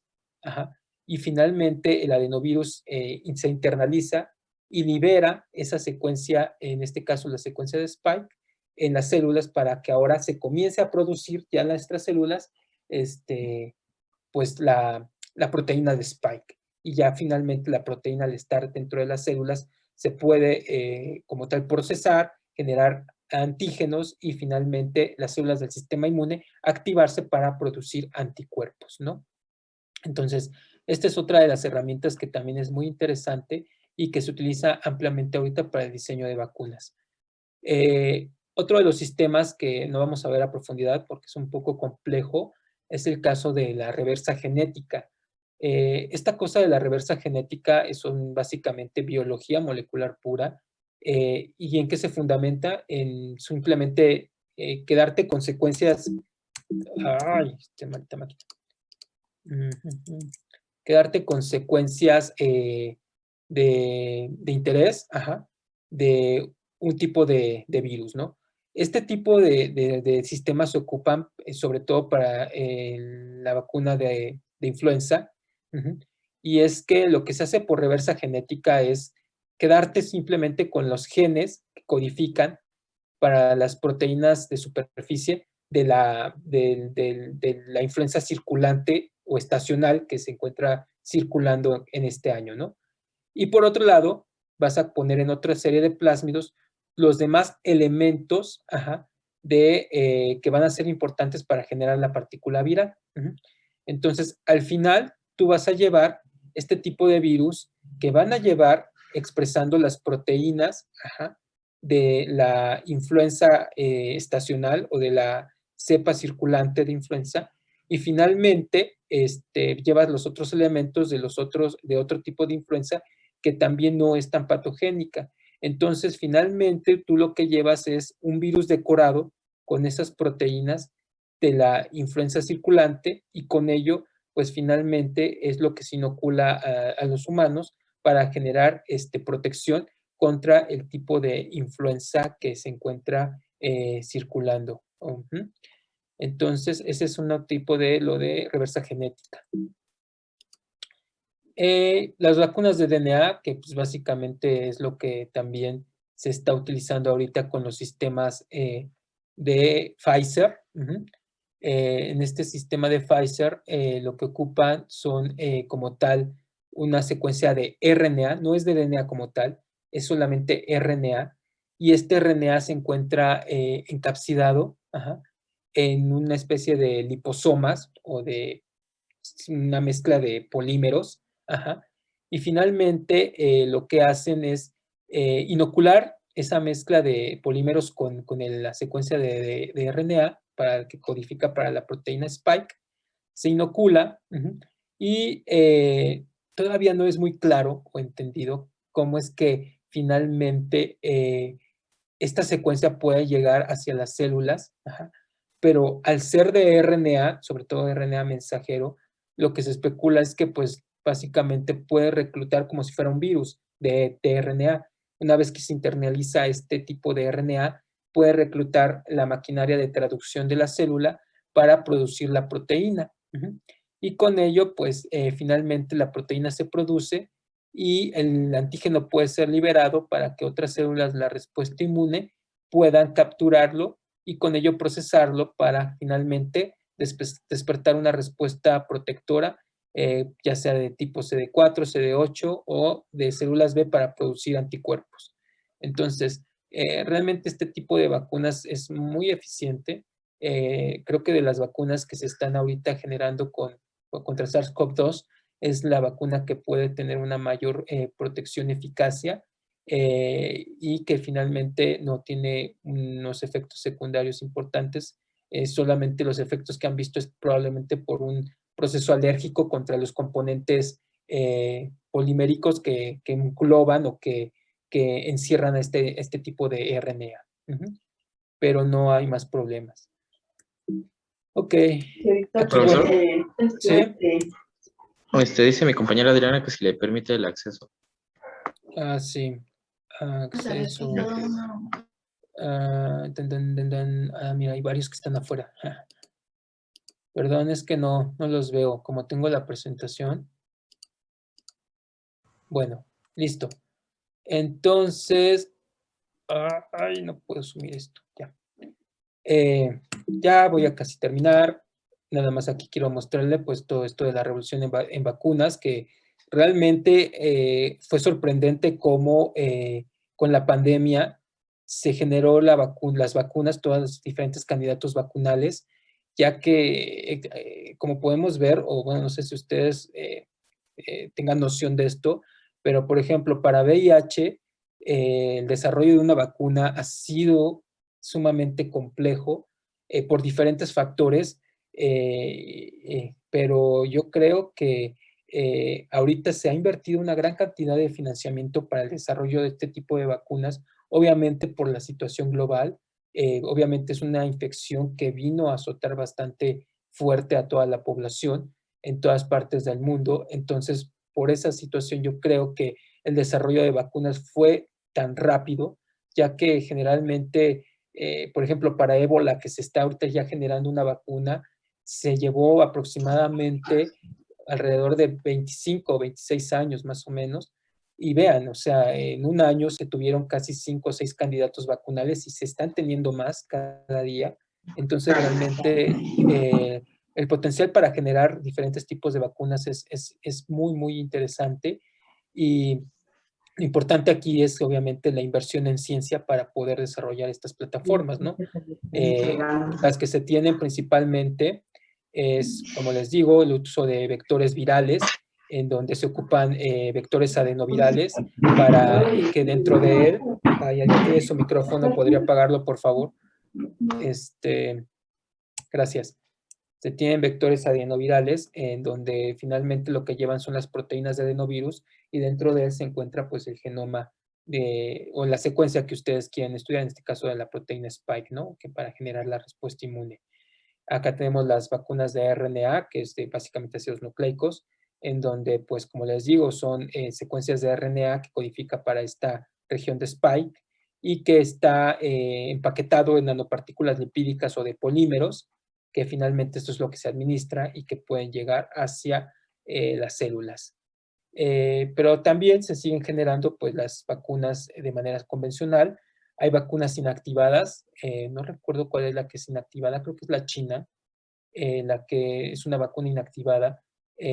Realmente no se sabe cuál es el principio químico de la inactivación de este tipo de vacunas. Obviamente está patentado y pues no se va a liberar porque pues esto también involucra una pérdida importante de dinero para los que desarrollaron la vacuna, pero pues supuestamente la eficacia y la protección eficacia, perdón, es buena, pero bueno, yo no me la pondría.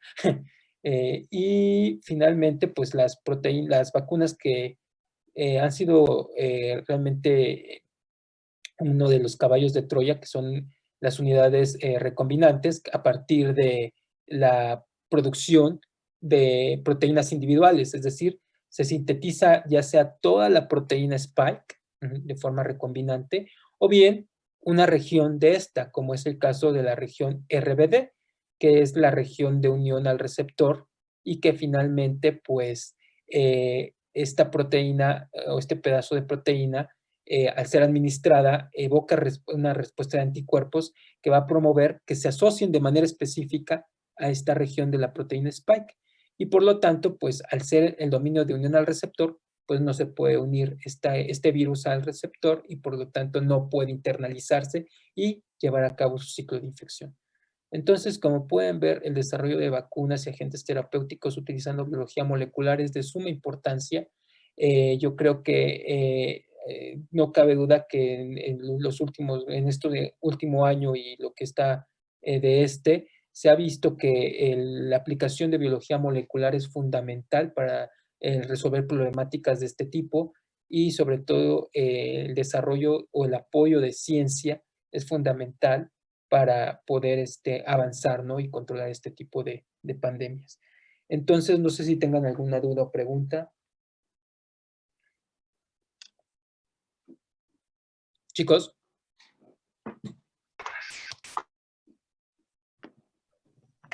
¿No? Creo que no, profesor. Sí. No, profesor. Perdón. ¿Qué pasó? ¿Quién tenía preguntas o nadie tenía preguntas?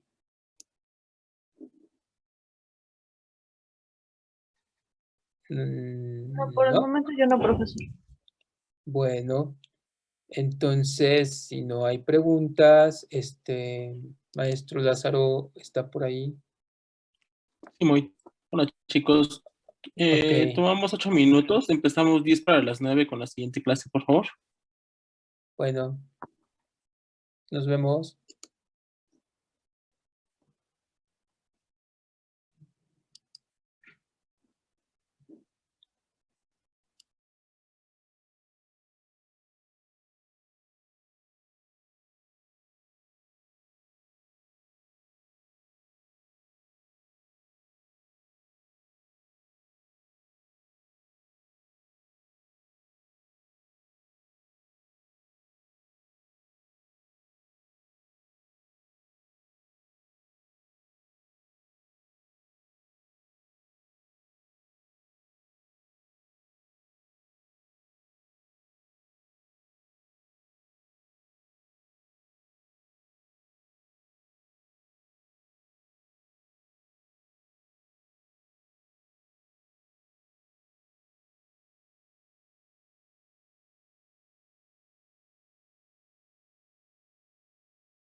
Bueno, chicos, buenas noches. Vamos a continuar.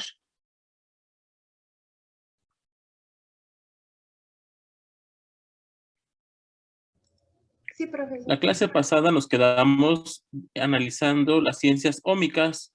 Adriana, ¿nos puedes recordar qué son las ciencias ómicas, por favor?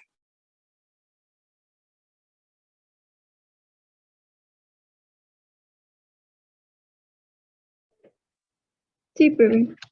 Bueno, nos había dicho que eran las ciencias que iban a estudiar como tal el metabolismo, la transcripción proteica, el DNA, el RNA, genómica.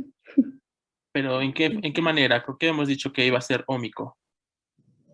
Porque, por ejemplo, secuenciar con Sanger puede ser parte de genómica, pero ¿hacia qué va enfocada esta ciencia ya como tal?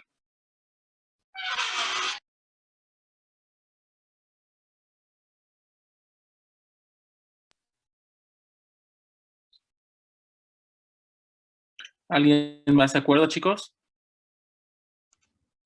Sería hacia la función que tienen que algunas moléculas como las proteínas quizá dentro del organismo. Sí, pero habíamos quedado que estas ciencias iban a estudiar totalidad, iban a darnos ya ya una visión total de lo que está en un momento dado. En el caso de la transcriptómica, ¿qué lo caracterizaba con respecto a la genómica, chicos? ¿Se acuerdan? Que habíamos dicho que, por ejemplo, la transcriptoma o proteoma con respecto al genoma, ¿cómo eran estos dos últimos?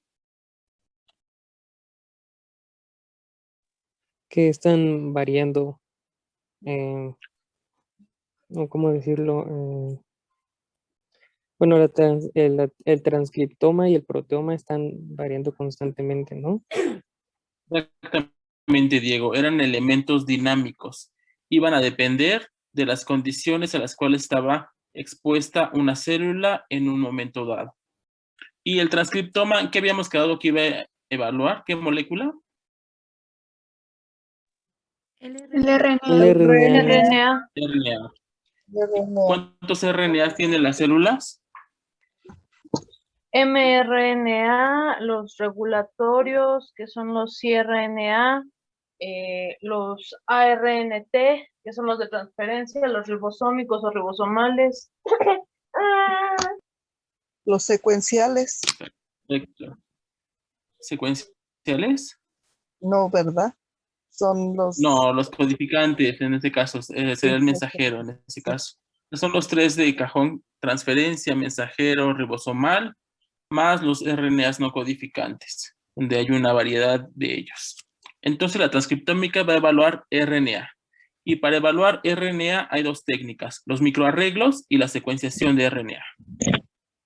¿Alguien ha escuchado algo de los microarreglos, chicos? No. ¿No? Ok. Los microarreglos se fundamentan en el proceso de hibridación. ¿Qué nos había dicho Moisés cuando vimos hibridación de RNA, chicos?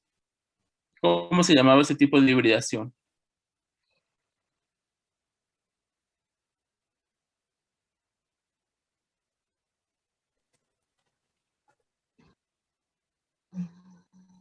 ¿Cómo se llamaba, profe? ¿Cómo Vimos se tres llama el tipos de experimento? hibridaciones con el maestro Moisés. Vimos la técnica. Ajá. Es Southern Blot. ¿Cuál es? Esta es de DNA. Así sería Southern Blot, ¿no? No, esa es DNA. Para hibridar RNA, chicos, ¿se acuerdan?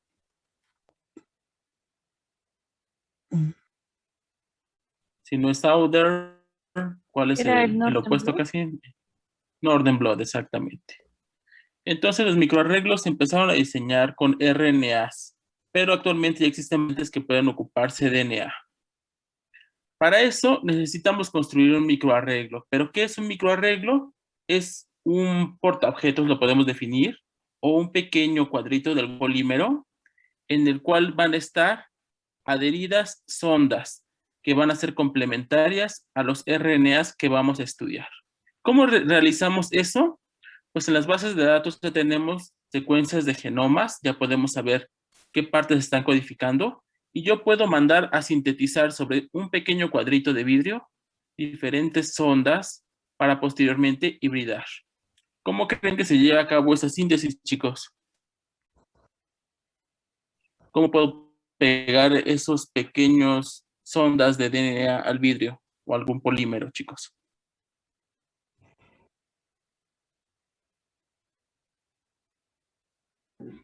Por las cargas. ¿Cómo se hacía? Exactamente, con las cargas. Adicionalmente, para los microarreglos existe una tecnología que se llama litografía. En este caso es una fotolitografía. Y con esta técnica lo que hacemos es llevar a cabo la síntesis de nuestra sonda directo sobre la superficie del microarreglo. Tenemos una superficie que va a tener carga y a la cual se va a estar adhiriendo nucleótido tras nucleótido. La ventaja de tener una placa o con ayuda de luz ultravioleta es dirigir o estar controlando qué nucleótido se está incorporando. Aquí, por ejemplo, si observan, tenemos la superficie del microarreglo, viene un grupo químico que va a permitir que se adhieran los nucleótidos. Y tenemos aquí un sistema a base de luz.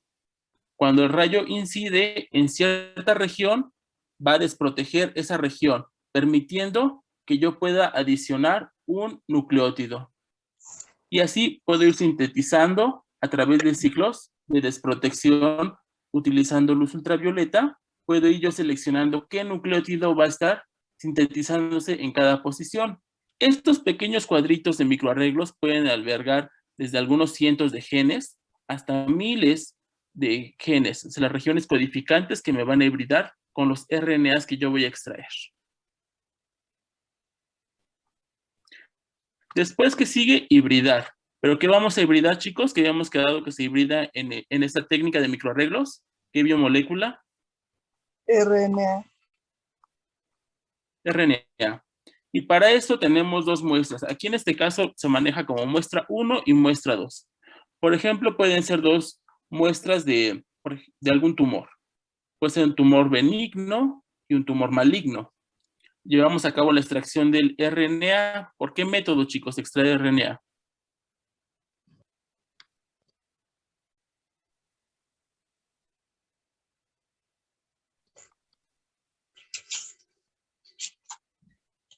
¿Qué método hemos visto para extracción de RNA? Con extracción con fenol ácido, exactamente. Y una vez que tenemos el RNA, ¿cómo lo vamos a poder diferenciar? Marcando. Y para eso ocupamos algún compuesto fluorescente.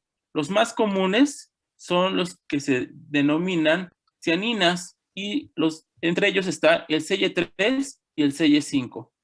El CY3 emite una fluorescencia verde y el CY5 una fluorescencia roja.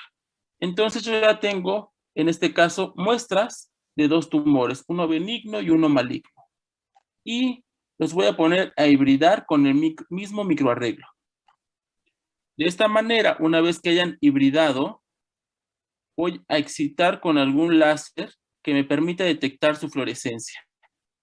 Y voy a tener dos imágenes. Una que me va a estar dando la excitación para CY3 y otra para CY5. Es decir, para la condición con el cáncer benigno y con cáncer maligno. Y después, utilizando un software, voy a traslapar esas imágenes, sobrelaparlas. Y voy a obtener lecturas a manera de spots, a manera de puntitos que me van a estar emitiendo fluorescencia. ¿Qué me indicaría la emisión de una fluorescencia, chicos? En este caso, la fluorescencia verde. ¿Sería la expresión? La expresión correcta, María de los Ángeles. Habíamos quedado que íbamos a marcar el tumor benigno en verde y el maligno en rojo. Entonces, por ejemplo, si aquí yo tengo un gen que solamente está en verde, ¿qué me dice ese experimento sobre ese gen? ¿Que no hay tumor maligno? Que no se expresa en el tumor maligno, solamente en el benigno. ¿Y qué me indicaría un puntito rojo? Que sí. Exactamente. Entonces yo, haciendo este experimento, puedo discernir qué genes están asociados a la malignidad de un tumor o que están participando en ese proceso tumoral y cuáles no. ¿Qué pasa si yo encuentro ahora un puntito de color amarillo? Recuerden que estoy traslapando las imágenes, estoy poniendo una sobre otra. ¿Se están expresando ambos? Se están expresando en ambas condiciones. Posiblemente ese gen no tenga que participar de una manera tan esencial en el proceso de malignidad tumoral, o podemos decir que es constitutivo para esas dos condiciones. Se está expresando en el mismo nivel. Por eso veo una intensidad de color amarillo. Hasta aquí, chicos, ¿alguna duda sobre los microarreglos? ¿Se entiende grandes rasgos? Perdón, ¿puede repetir nuevamente el por qué se verían amarillos, profesor? Disculpe, no entendí muy bien. Ok, sí, no te preocupes. Hemos quedado que íbamos a manejar dos muestras. La muestra 1, que iba a ser un tumor benigno, y la muestra 2, un tumor maligno. Extraigo RNA. Si yo lo pongo a hibridar así, no puedo discernir qué RNA venía de un tumor y cuál del otro. Para eso tengo que marcarlos. Marco una condición en color verde con selle 3 y una condición maligna con selle 5. Los pongo a hibridar con la misma placa al mismo tiempo. Y después obtengo dos imágenes. Primero excitando para obtener fluorescencia verde y después excitando para obtener fluorescencia roja. Y estas imágenes son las que yo voy a sobrelapar, es decir, voy a poner una sobre otra. Esto con ayuda de algún software que ya viene incluido en la marca comercial que te está vendiendo el microarreglo. Y vas a observar ahora la expresión. La expresión se va a ser traducida como que si hubo fluorescencia o no. En este caso habíamos dicho que el tumor benigno iba a ser marcado con verde. Entonces, si veías un puntito, eso quería decir que ese gen se expresó solamente en esa condición. Si ves un punto rojo, eso quiere decir que ese gen se expresa solamente en la condición maligna. Pero, ¿qué pasaba si había una fluorescencia de color amarillo? Esto sucede que tendría la misma expresión tanto en un tumor benigno como en un tumor maligno. Y por lo tanto, observarías una mezcla de ambas fluorescencias. Y eso es lo que te estaría dando el color verde, amarillo, perdón. Obviamente vas a obtener una serie de tonalidades a lo largo del microarreglo que te va a indicar en dónde se está expresando más o menos. Y eso es lo que tú después puedes asociar a qué genes están participando en un proceso tumoral. O puede ser en algún proceso de algún patógeno, de alguna otra cepa, o alguna condición que tú estés evaluando externa, o si estás recibiendo algún estímulo hacia una droga, algún fármaco, alguna vacuna. ¿Sí se entendió ahora, Sagrario? Sí, profesor, muchas veces me quedó claro. Okay. ¿Qué se ha hecho? Un ejemplo muy clásico es para el estudio de cáncer de mama. Se han diseñado estos microarreglos, los cuales, pues se toma una biopsia, se pone en un medio de preservación, posteriormente se extrae el RNA. En este caso, este sistema utiliza cDNA. Les había comentado que los microarreglos pueden ser de RNA, utilizando como tal RNA de una manera directa, o lo pasan a cDNA. En este caso, utiliza cDNA. Llevan a cabo el marcaje de su RNA que están extrayendo de su tumor y posteriormente lo ponen a hibridar con el microarreglo. Este microarreglo tiene 70 genes que ya fueron estudiados como parte de algún estudio mayor donde se seleccionaron aquellos que están implicados en el proceso tumoral de cáncer de mama y tú puedes obtener al final, dependiendo de la expresión de esos 70 genes, poder decir si el tumor que tienen es de bajo riesgo o de alto riesgo. Aquí se observa una vista de ese microarreglo y tenemos, por ejemplo, que si observas más expresión de los genes que están en verde, eso te va a dar un resultado a un buen pronóstico. Por otro lado, si observas más expresión en rojo, esos son los genes que están asociados a un mal pronóstico. Obviamente, estos colores se analizan con un software que mide densidad, mide los píxeles en cada cuadrito y les permite evaluar la expresión, una expresión relativa, la condición maligna con respecto a la condición benigna. O fuera a ser un tejido sano, también se puede tomar como una condición benigna. ¿Alguno de ustedes ha visto estos microarreglos o los mapas de calor que son básicamente esta expresión? esta forma de representar la expresión genética en 2 colores en algún paper, chicos? Sí, los mapas de calor, sí, pero... Los mapas de calor es lo más común para evaluar expresión y representarla de una manera visual. Les permite comparar hacia dónde está la expresión, evaluando 2 condiciones. En este caso, si observamos mayor coloración verde, me diría que es un buen pronóstico. Y si tenemos mayor coloración roja, me da un mal pronóstico. Obviamente, ¿qué debe de llevar este microarreglo, chicos? ¿Creen que solamente sean los 70 genes que están asociados al proceso tumoral? ¿Qué otros genes debería de llevar?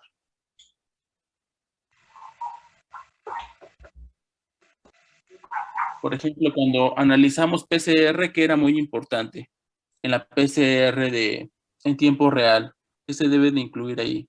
¿Las ondas? Las ondas se llaman... Un testigo, ¿no? Los testigos, ¿qué tipo de testigo? Uno que siempre se vaya a expresar. ¿Cómo se llamaba ese gen? Constitutivo, ¿no? Constitutivo, para validar los resultados. También debe de incluir genes que solamente se expresen de manera preferencial en una sola condición. En este caso, genes que sean exclusivos de la parte benigna y genes malignos. Esto es para validar mi microarreglo, para validar la técnica, y me sirve también el gen de control constitutivo como gen normalizador también. Acuérdense que tenemos que evaluar y estar seguros que estamos obteniendo RNA de buena calidad para evitar los falsos negativos. Hasta aquí, chicos, ¿alguna pregunta del microarreglo? ¿Cómo funciona? O sea que aparte de los 70 genes que contiene la plaquita, trae un gen constitutivo que es como nuestro control. Exactamente. Este es un kit que se vende de manera comercial para hacer diagnóstico de cáncer de mama. Todavía no un diagnóstico establecido, pero sí da una perspectiva de cómo va a proceder ese cáncer. E incluye 70 genes clave para estudiar o poder discernir si es un tumor benigno o un tumor maligno. Pero adicional a esos 70 genes, debe de incluirse controles en el microarreglo. Acuérdense que es una técnica de hibridación. En este caso va a ser sobre el portaobjeto, que es una placa de vidrio, y debe tener controles tanto positivos como negativos y su gen normalizador, porque estamos evaluando RNA. Esta técnica no solamente va a permitir estudiar esos 70 genes. Obviamente ustedes pueden diseñar un microarreglo más complejo de todo el transcriptoma, incluso de una célula, que puede involucrar algunos miles de genes con los que ustedes pueden trabajar. ¿Sí, María de los Ángeles?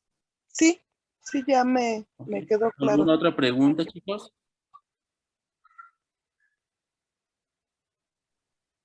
No, profesor. ¿No hay preguntas? Ok. Habíamos visto que la otra forma de evaluar la expresión de RNA de manera masiva era con una técnica de secuenciación de RNA. Se conoce como RNA seca. Y básicamente es la misma metodología que vimos con la secuenciación de DNA para evaluar el genoma.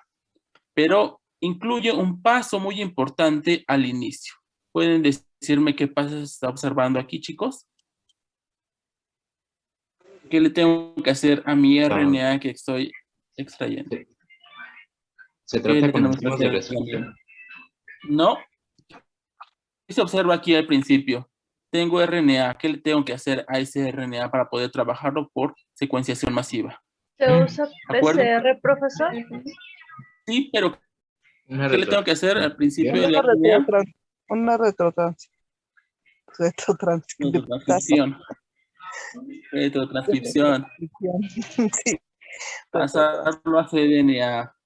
Porque si se acuerdan, cuando vimos las técnicas de secuenciación, involucran pasos en los cuales hay que desnaturalizar. Entonces, si el RNA es muy sensible a la temperatura, yo tengo que mi primer paso es pasar a cDNA.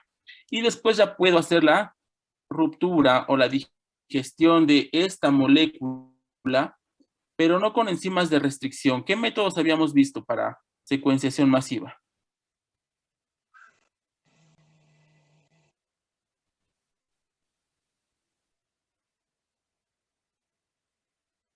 ¿Qué métodos recuerdan, chicos, para fragmentar que no sea con enzimas de restricción?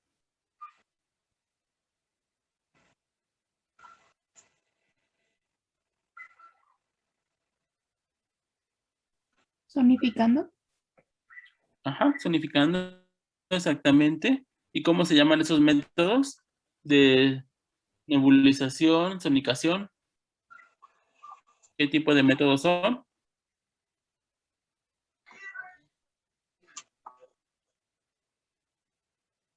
El de enzimas de restricción es enzimático. ¿Esos qué tipo de métodos son? Físicos. Físicos, exactamente. Y ya después hacía yo la ligación de adaptadores y ya me pasaba a la secuenciación masiva. ¿Qué ventaja le ven al RNA-seq con respecto a los microarreglos? ¿O qué ventaja le ven a los microarreglos con respecto al RNA-seq?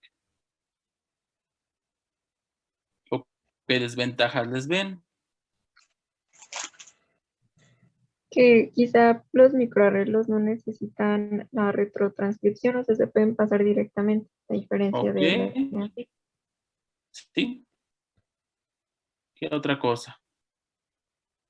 ¿Qué ventaja le ven al RNA-seq? ¿Qué necesito yo en el microarreglo? ¿Qué necesito yo conocer? ¿Qué es la principal limitación de microarreglo, chicos? Los genes que vamos a expresar. Exactamente. Si yo no conozco el gen, porque tal vez el genoma no está secuenciado, es la primera vez que lo voy a estudiar o alguna cosa así, no puedo hacer el microarreglo. El microarreglo solamente me sirve para genes que ya se conoce su secuencia. En este caso se ocupa la secuenciación de RNA, el RNA-seq. Esa es la principal ventaja del RNA con respecto a los microarreglos.